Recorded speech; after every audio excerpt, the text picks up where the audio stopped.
What's up, y'all? This is Inside Gaming Roundup Live, and we've got things a little different this time around. We're going to be focusing on one topic, and it's a big one. That's right. It's the Game Awards, and nominations are out, and it's kind of crazy.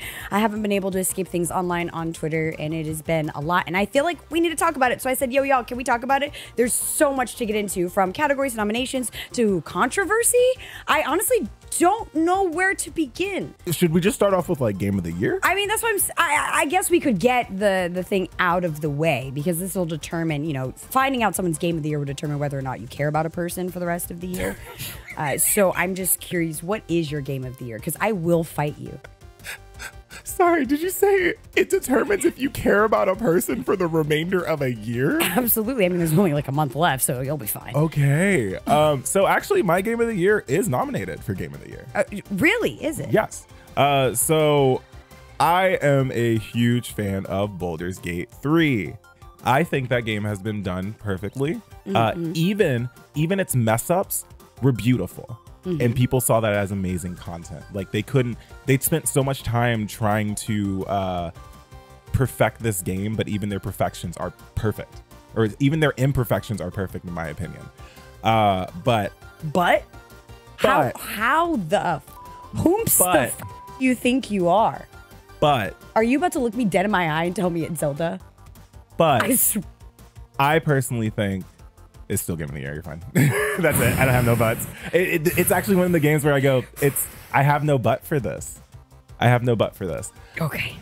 What about you? What is your Game of the Year? Obviously, the game that I introduced to you, which is Baldur's Gate 3. Remember in the beginning of us doing this, and I was like, I don't know if Baldur's Gate 3 is going to be like my type of game. I don't think it's going to be my type of game. But I'm so heated about it not being Zelda, because Horizon Zero Dawn has been stifled every year that a Zelda game exists for getting Game of the Year. So I'm a little jaded. I love shows like this. I love just being able to, I don't know, talk about what we like about games, figuring out where they live. And there's tons of different categories, so a lot of games can kind of like exist within the realm and get their shout out and get their lights. And I don't know, we did this a lot more back in the day, and now really the Game Awards are kind of like the only award show we really have for the gaming industry. And I don't know, I have a lot of beef with certain things, but some of them I don't. Okay, like I just want to do a quick run through the categories that I got excited seeing. And obviously you can take a look on the site, thegameawards.com, check out all your nominees and vote as well. Hashtag not sponsored by the Game Awards. We just like this stuff. But hey, we could be. We could be. The one that I thought was really cool, though, that we can finally talk about now that the writer's strike is over, is Best Adaptation, because it has been a year for video game adaptations, and I'm so excited to see this category exist here. It's something that hasn't existed before. Do you have any favorites that stood out to you this past year or not? In adaptations? Yeah, I mean, we're talking Castlevania Nocturne, Gran Turismo, The Last of Us, Super Mario Bros. Movie, and Twisted Metal. I think everyone forgot about that one, though. I want to say no.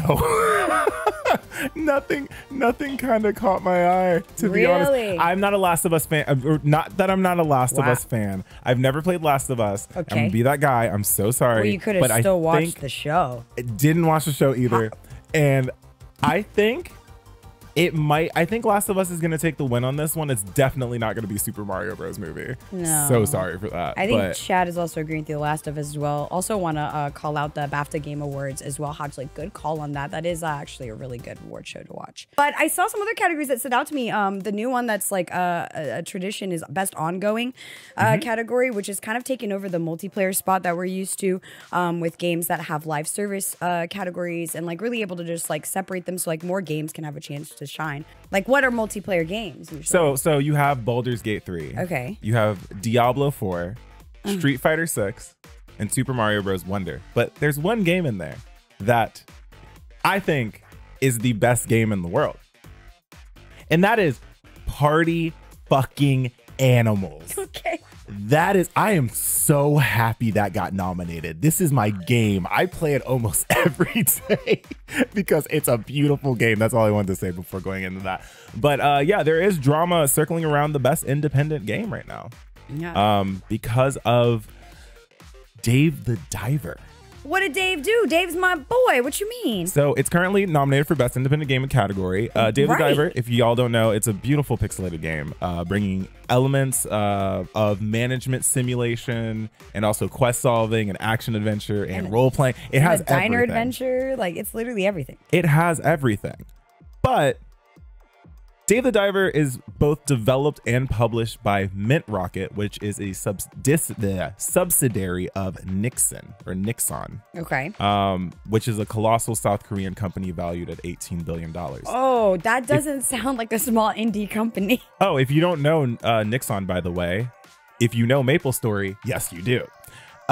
Nixon has been around for a hot hecking minute. I've known Nixon. I've bought Nixon cash. I've done all that stuff with it. Nixon is not a small little indie thing whatsoever. No. But we do have to consider what indie means here. It could mean independently published, which if that's the case, then Dave the Diver that's going to be true for that game. But it does fall into tricky waters, according to like someone on Reddit. If a game can be deemed as indie with the backing of $1 billion studio, what prevents an indie studio from labeling their games as AAA? I guess I'm kind of here for this controversy. I need to know because I like Dave the Diver, but if it's taking a spot away from an actual indie studio, I'm a little upset, dog. I'm a little upset. I definitely understand that. I'm actually going to circle us back real quick to Game of the Year because this was a comment that I think Kit in 12 or 112 in chat was talking about, that Alan Wake has only been out, or Alan Wake 2 has only been out for 2 weeks, yet it's considered Game of the Year. I think the game's beautiful. I understand with all the hype. I haven't heard anything bad about Alan Wake. I thought it was cool. My concern was Super Mario Wonder. Do you think they're just going to take it for Mario? No, I just don't understand how Super Mario Wonder got Game of the Year, or had got nominated for Game of the Year. But if we're going to look at sales and numbers and stuff, I mean, they sold 4 million units in 2 weeks after the release. So like, that looks good, I guess. But like, I guess. I don't know. If Boulder Gates doesn't take anything, or even Alan Wake, if that doesn't take anything, I'd be very surprised. But there is a little bit of a controversy of people, a couple of fans being upset that something wasn't nominated for Game of the Year. Yeah, there actually really was. It's a big one. Honestly, kind of surprised. I was shook. Yeah, let's talk about Starfield real quick. Starfield. It did get nominated for something in this. It's the best RPG nomination, but that's going to be hard to compete against Baldur's Gate, Final Fantasy XVI. I don't know what the Roman numeral of that is. Lies of P and Sea of Stars. So like, good luck. But a lot of people are upset that Starfield didn't have the opportunity to be nominated as Game of the Year, but it's such a big game. It's such a huge game. I'll be controversial. I'm not. Really? I'm not. Did it do anything new? Or did the modders do something new? Because I think the mod team did, by mod team, I mean the community of Bethesda games. Sorry, I'm drinking my water. Can they get Game of the Year? Can we put that in a category? I would love for that. But Starfield, I'm sorry, it's just space Skyrim. I'm waiting for Outer Worlds 2. I don't care that Starfield's not nominated. I'm fine. I'm so fine. Make it go away. Although, I still don't know why Mario's nominated. I would rather Starfield than Mario. We're on the same page, though. Why is Mario here? I just don't understand. Send Mario home. I just because it made sales, like, I don't know about that. Yeah, I'm actually confused about. But the other thing that people were concerned about for the Game Awards is Cyberpunk 2077 getting nominated for Best Ongoing Game and Best Community Support. Community support? Oh, I have heart take. Community support for fixing your f***ing game? I'm so sorry. Oh, I'm gonna get flamed. I'm so sorry. It's confusing. I mean, I will say their 2.0 like update was good. But I'm surprised that their redemption arc was even acknowledged, because I don't know if the community has fully forgiven the developers. But Cyberpunk kind of threw me off a little bit because I didn't know the community really was like that over there. Well, chat's saying to read the full definition of community supports. I'm actually trying to pull that up. Okay. Best ongoing community support, recognizing a game for outstanding community support, transparency, and responsiveness, inclusive of social media activity and game updates and patches. So if we're going to take that as most improved type of category of someone that is actually having their developers listen, I guess I kind of might have to give them a little props that they've listened. They didn't give up on Cyberpunk 20. Like, they could have given up on that title. They've been working on this game for years, much like Baldur's Gate, though, being in that category, who also quickly responded to the concerns that were brought up in the fastest turnaround I've seen in a long time. But like when you're comparing these games to No Man's Sky or Destiny 2, that are all games that have studios who really try to listen to what the community asks for, the category starts to make more sense now. Yeah, it starts to make a little bit more sense. Steve actually in chat said most improved game, absolutely, but best ongoing game, absolutely not. And I agree with that. I don't think it's a good ongoing game, but the improvements were really good. I'm down with that. The community one, especially with having that definition now, I get it, but I still would argue I feel like there are other games, there are other companies doing more than what Cyberpunk did. But I'm excited that so many games are being nominated. I mean, this past year has been crazy for games, and next year's going to be even more wild. I got to ask, there is a category for most anticipated games coming up. We've got Final Fantasy Rebirth. We've got Hades 2, Like a Dragon, Yakuza, Star Wars Outlaws, and Tekken 8 as the games that are coming up most recently and most anticipated. I'm kind of rooting for Hades here, even as a Tekken fan. I was gonna say I was gonna ask you how you felt about that, because Tekken, your baby, is on that's here. That's my baby. But Hades, which is gay by Panic, is also on here. Absolutely.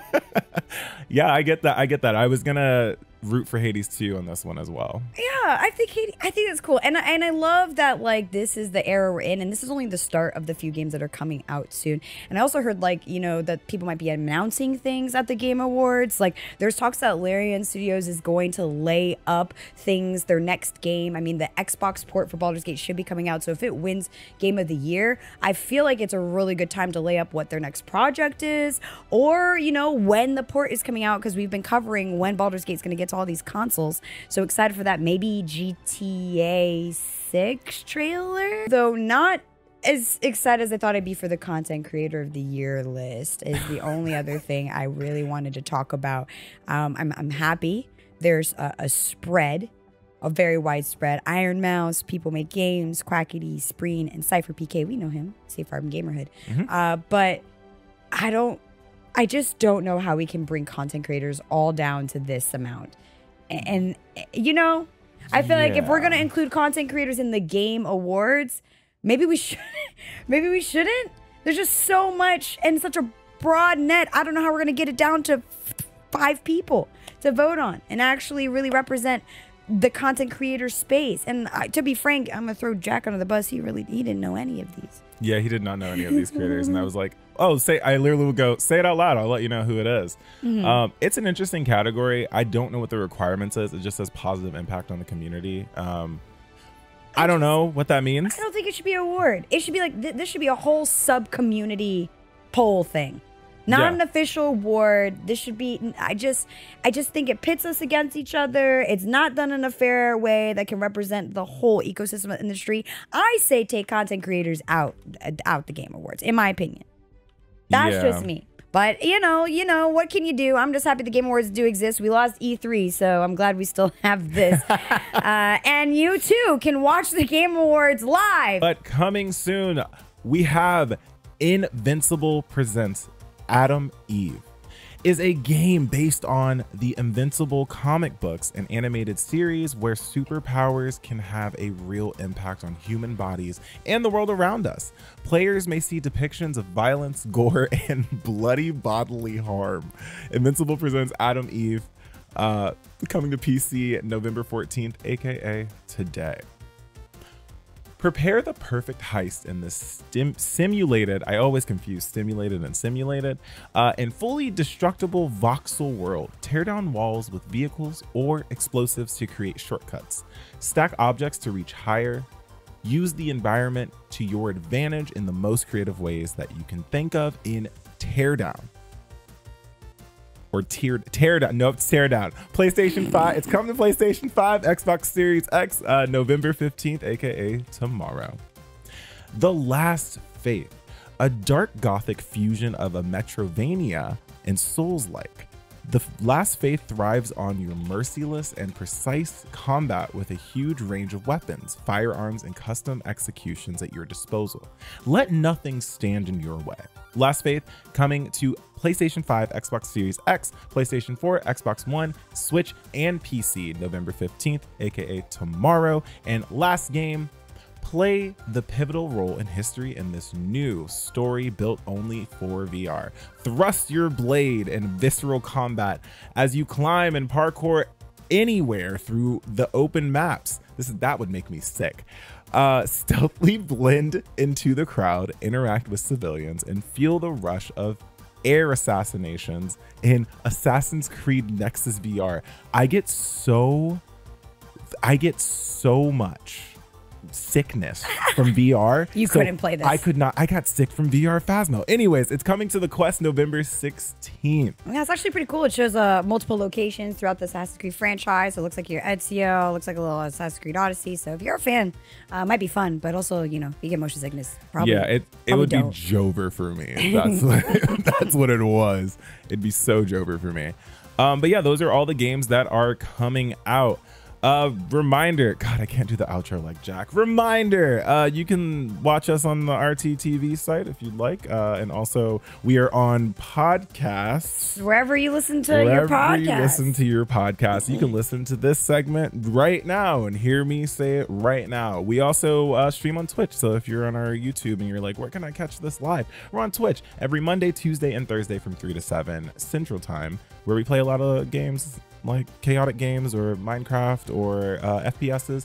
And that's all I know of the outro, but BK has more things to say. That was great. And more things to say, like, thanks for hanging out with us. If you are interested in the Game Awards, let us know in the comments. We're actually really curious. If you liked a little change in the format, if you like chatting like this, you can always come through to our live streams. And we'll try to keep you updated on all things news, gaming in the world. So we'll see you next time. Bye. Bye. What is up, y'all? Welcome to Inside Gaming Roundup Live. We're doing things a little differently this year because I say year because the Game Awards 2023. Why did I say 2000? No one ever says that. What's up, everyone? Welcome to Inside Gaming Roundup. Yes. We're going to do things a little bit differently today. We have one topic. We only have one topic. Yeah, we only have one topic today. It's a big one. It's very big. It's kind of massive. What is going on? What are you doing? I can't do this. What are you doing? Okay, for those of watching us live, they're trolling us in the window. YouTube's not gonna see this. We're starting over again. Yeah, Braylon, cut away.